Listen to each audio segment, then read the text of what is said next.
Howdy, this is Chris Paul of the Rowlett Community Emergency Response Team. When you think of events that can devastate a community, you usually think of tornadoes, floods, or a terrorist event. What people don't think of is influenza. And right now we are in the depths of the flu season in the United States. How rampant is the flu so far this year?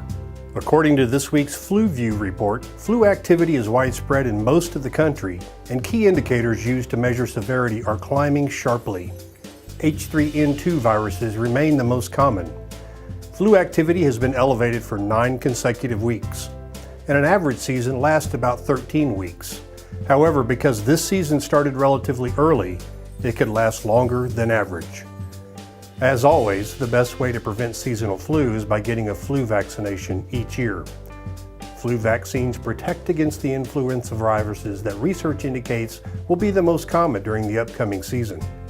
Everyone 6 months and older should get vaccinated against the flu every year. Get vaccinated, and soon after vaccine becomes available in the community, ideally by October. Immunity typically sets in about 2 weeks after vaccination.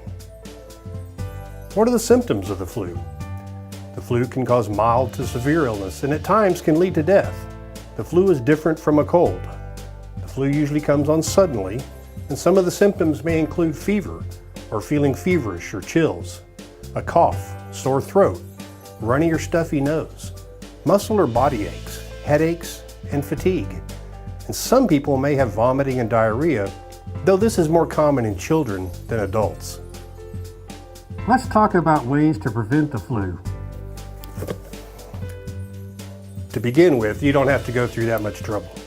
There's 3 basic steps to prevent the flu. First, get a flu vaccine. This is the first and most important step to protect against flu viruses.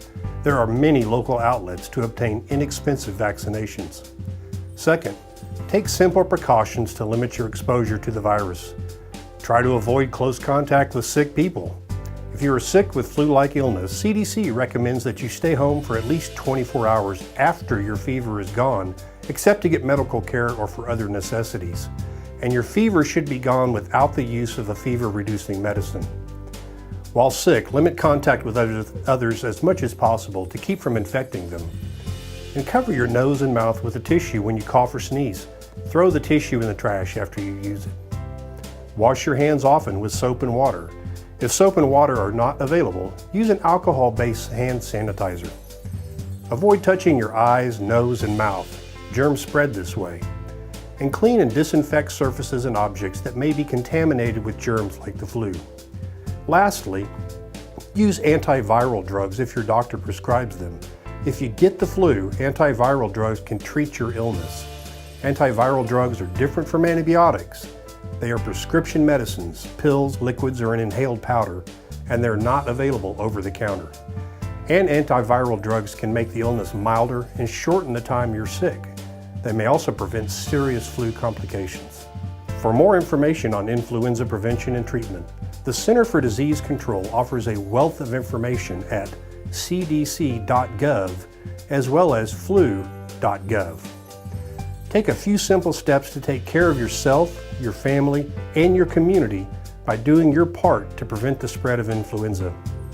This is Chris Paul of the Rowlett Community Emergency Response Team, and I'll see you again next month.